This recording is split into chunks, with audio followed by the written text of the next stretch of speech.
दान का बहुत महत्व बताया गया है। चावल का दान करे। एकादशी पर चावल खाना वर्जित माना जाता है, लेकिन व्रत खोलने के अगले दिन चावल का दान जरूर करना चाहिए। आप किसी गरीब, जरूरतमंद या फिर मंदिर में जाकर चावल का दान कर सकते हैं। एकादशी के अगले दिन चावल खाकर ही पारण किया जाता है। एक बार बोलिए प्रेम से विष्णु भगवान की जय, लक्ष्मी माता की जय। द्वादशी के दिन सुनी जाने वाली कहानी एवं कथा, तुलसी माता की कथा, राधे कृष्ण की कथा एवं द्वादशी की कथा।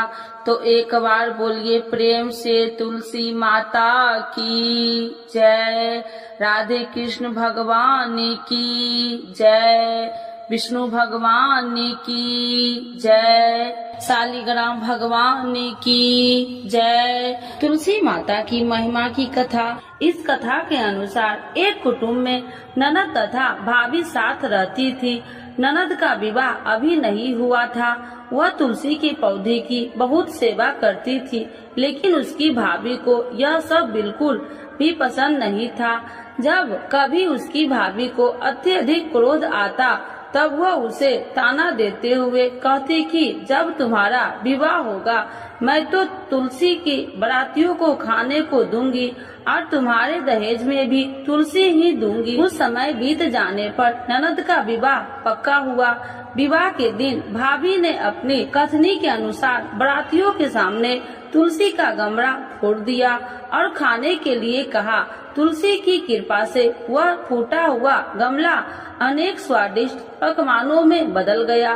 भाभी ने गहनों के नाम पर तुलसी की मंजरी से बने गहने पहना दिए।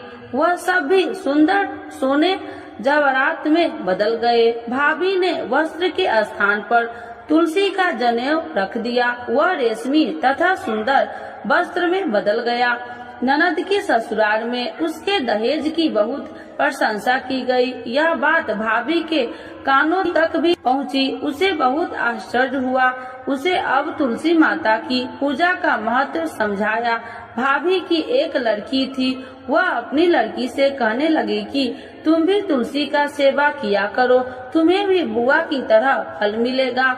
वह जबरदस्ती अपनी लड़की से सेवा करने को कहती, लेकिन लड़की का मन तुलसी सेवा में नहीं लगता था। लड़की के बड़ी होने पर उसके विवाह का समय आता है। तब भाभी सोचती है कि जैसा व्यवहार मैंने अपनी ननद के साथ किया था, वैसे ही मैं अपनी लड़की के साथ भी करती हूँ, तो यह भी गहनों से लद जाएगी और बारातियों को खाने में पकवान मिलेंगे।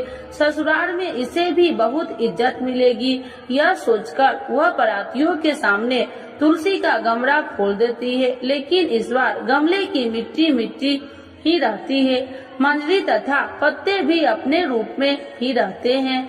जनेऊ भी अपना रूप नहीं बदलता है। सभी लोग तथा बारातियों द्वारा भाभी की बुराई की जाती है। लड़की के ससुराल वाले भी लड़की की बुराई करते हैं। भाभी कभी ननद को नहीं बुलाती थी।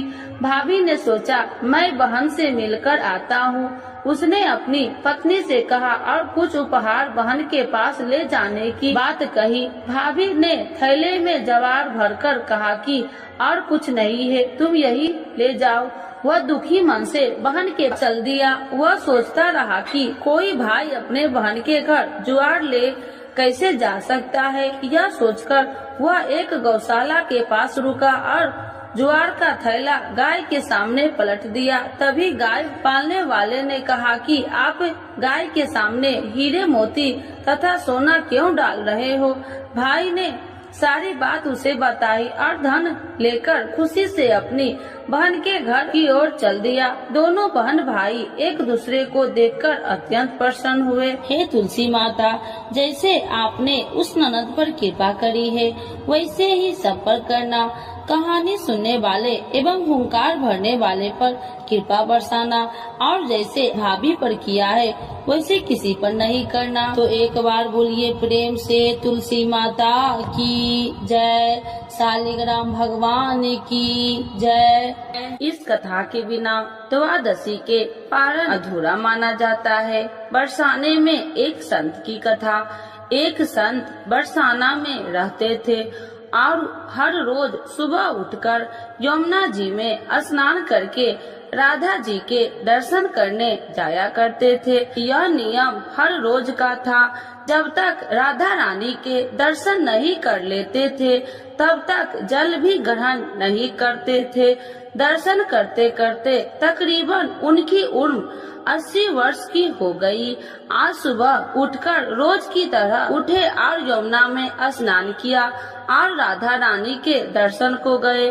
मंदिर के पट खुले और राधा रानी के दर्शन करने लगे। दर्शन करते करते संत के मन में भाव आया कि मुझे राधा रानी के दर्शन करते करते आज 80 वर्ष हो गए, लेकिन मैंने आज तक राधा रानी को कोई भी वस्त्र नहीं चढ़ाए। लोग राधा रानी के लिए कोई नारियल लाता है, कोई चुनरिया लाता है, कोई चूड़ी लाता है, कोई बिंदी लाता है, कोई साड़ी लाता है, कोई लहंगा चुनरिया लाता है, लेकिन मैंने तो आज तक कुछ भी नहीं चढ़ाया है। यह विचार संत जी के मन में आया कि जब सभी मेरी राधा रानी के लिए कुछ न कुछ लाते हैं तो मैं भी अपनी राधा रानी के लिए कुछ न कुछ लेकर जरूर आऊंगा।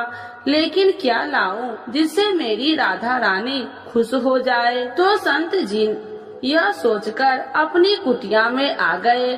सारी रात सोचते सोचते सुबह हो गई। उठकर स्नान किया और आज अपनी कुटिया में ही राधा रानी के दर्शन पूजन किया। दर्शन के बाद मार्केट में जाकर सबसे सुंदर वाला लहंगा चुनरिया का कपड़ा लाए और अपनी कुटिया में आकर अपने ही हाथों से लहंगा चुनरिया को सिला और सुंदर से सुंदर उस लहंगा चुनरिया में गोटा लगाए। जब पूरी तरह से लहंगा चुनरिया को तैयार कर लिया तो मन में सोचा कि इस लहंगा चुनरिया को अपनी राधा रानी को पहनाऊं तो बहुत ही सुंदर मेरी राधा रानी लगेगी। यह सोच करके आज संत जी उस लहंगा चुनरिया को लेकर राधा रानी के मंदिर को चले। मंदिर की सीढ़ियाँ चढ़ने लगे और अपने मन में सोच रहे हैं, आज मेरे हाथों के बनाए हुए लहंगा चुनरिया राधा रानी को पहनाऊंगा तो मेरी लाडली खूब सुंदर लगेगी। यह सोचकर जा रहे थे, इतने में एक बरसाना की लड़की लाली आई और बाबा से कहती है, बाबा आज बहुत ही खुश हो, क्या बात है बाबा बताओ ना। तो बाबा ने कहा कि लाली आज मैं बहुत खुश हूँ।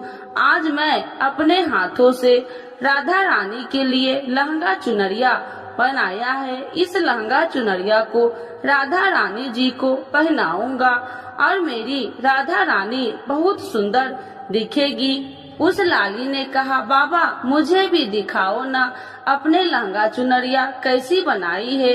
लहंगा चुनरिया को देखकर वो लड़की बोली, अरे बाबा राधा रानी के पास तो बहुत सारी पोशाक है, तो ये मुझे दे दो ना।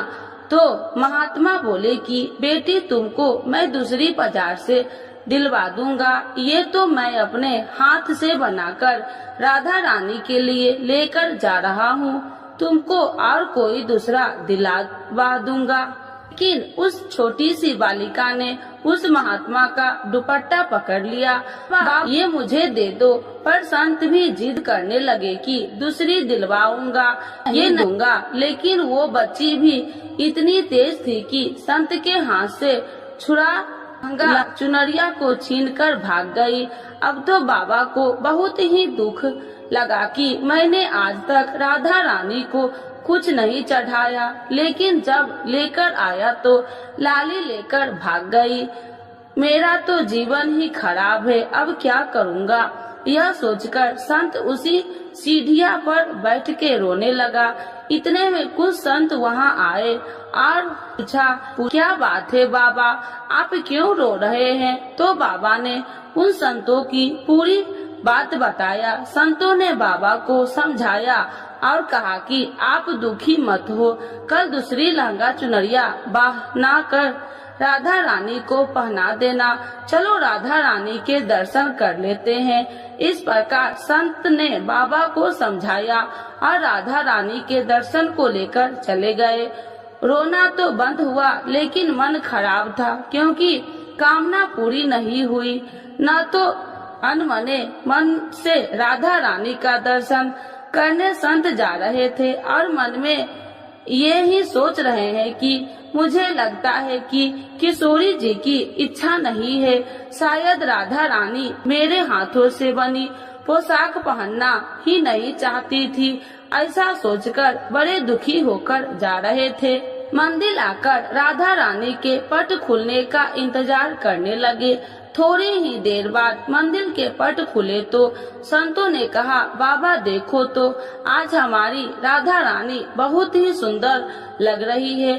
संतों की बात सुनकर के जैसे ही बाबा ने अपना सिर उठाकर देखा तो जो लहंगा चुनरिया बाबा ने अपने हाथों से बनाकर लाए थे वही आज राधा रानी ने पहना था। बाबा बहुत ही खुश हो गए और राधा रानी से कहा, हे राधा रानी, आपको इतना भी सब्र नहीं रहा, आप मेरे हाथों से मंदिर की सीढ़ियां से ही लेकर भाग गई, ऐसा क्यों? सर्वेश्वरी श्री राधा रानी ने कहा कि बाबा, आपके भाव को देखकर मुझसे रहा नहीं गया और ये केवल पोशाक नहीं है, इसमें आपका प्रेम है, तो मैं खुद ही आकर के आपसे लहंगा चुनरिया छीनकर भाग गई थी। इतना सुनकर के बाबा भाव विभोर हो गए और बाबा ने उसी समय किशोरी जी का धन्यवाद किया। तो एक बार बोलिए प्रेम से श्री राधा रानी की जय, राधे कृष्ण भगवान की जय। तो आइए भक्तों, आज जानते हैं भीष्म द्वादशी की यह पौराणिक कथा। भीष्म द्वादशी के बारे में प्रचलित एवं पौराणिक कथा के अनुसार राजा शांतनु की रानी गंगा के देवव्रत नामक पुत्र को जन्म दिया और उसके जन्म के बाद गंगा शांतनु को छोड़कर चली जाती है, क्योंकि उन्होंने ऐसा वचन दिया था। शांतनु गंगा के वियोग से दुखी रहने लगते थे, परंतु कुछ समय बीतने के बाद शांतनु गंगा नदी पार करके लिए मत्स्य गंधा नामक की कन्या से नाव में बैठते हैं और उसके रूप सौंदर्य पर मोहित हो जाते हैं। राजा शांतनु कन्या के पिता के पास जाकर उनकी कन्या के साथ विवाह करने का प्रस्ताव रखते हैं, परंतु मत्स्य गंधा के पिता राजा शांतनु के समक्ष एक शर्त रखते हैं कि उनकी पुत्री को होने वाली संतान को हस्तिनापुर राज्य की उत्तराधिकारी बनेगी, तभी यह विवाह हो सकता है। यही मत्स्य गंधा आगे चलकर सत्यवती नाम से प्रसिद्ध हुई। राजा शांतनु का यह शर्त मानने से इनकार करते हैं, लेकिन वे चिंतित रहने लगते हैं। देवव्रत को जब पिता का चिंता का कारण मालूम पड़ता है तो वह अपने पिता के समक्ष आजीवन विवाहित रहने का संकल्प लेते हैं। पुत्र की इस प्रतिज्ञा को सुनकर राजा शांतनु उन्हें इच्छा मृत्यु का वरदान देते हैं। इस प्रतिज्ञा के कारण देवव्रत भीष्म पितामह के नाम से प्रसिद्ध हुए। जब महाभारत का युद्ध होता है तो भीष्म पितामह कौरवों की तरफ से युद्ध लड़ रहे होते हैं और भीष्म पितामह के युद्ध कौशल से कौरव जीतने लगते हैं। जब भगवान श्री कृष्ण एक चाल चलते हैं और सिंखरी को युद्ध में उनके समक्ष खड़ा कर देते हैं। अपनी प्रतिज्ञा अनुसार सिंखरी पर शस्त्र न उठाने के कारण भीष्म युद्ध क्षेत्र में अपने शस्त्र त्याग देते हैं, जिसने अन्य योद्धा अवसर पाते ही उन पर तीरों की बौछार शुरू कर देते हैं। महाभारत इस महान योद्धा के शस्त्रशैया पर शयन किया, इसीलिए कहा जाता है कि सूर्य दक्षिणायन होने के कारण शास्त्रीय माता अनुसार भीष्म ने अपने प्राण नहीं त्यागे और सूर्य के उत्तरायण होने पर अपने नश्वर शरीर का त्याग किया। उन्होंने अष्टमी को अपने प्राण त्याग दिए थे। उनके पूजन के लिए ही माघ मास की द्वादशी तिथि निश्चित की गई है, इसीलिए इस तिथि को भीष्म द्वादशी कहा जाता है। भगवान ने यह व्रत भीष्म पितामह को बतलाया था और उन्होंने इस व्रत का पालन किया था, जिससे इसका नाम भीष्म द्वादशी पड़ा। यह व्रत एकादशी के ठीक दूसरे दिन द्वादशी को किया जाता है। यह व्रत समस्त बीमारियों को मिटाता है। इस उपवास से समस्त पापों का नाश होकर मनुष्य को अमोघ फल की प्राप्ति होती है। तो एक बार बोलिए प्रेम से विष्णु भगवान की जय।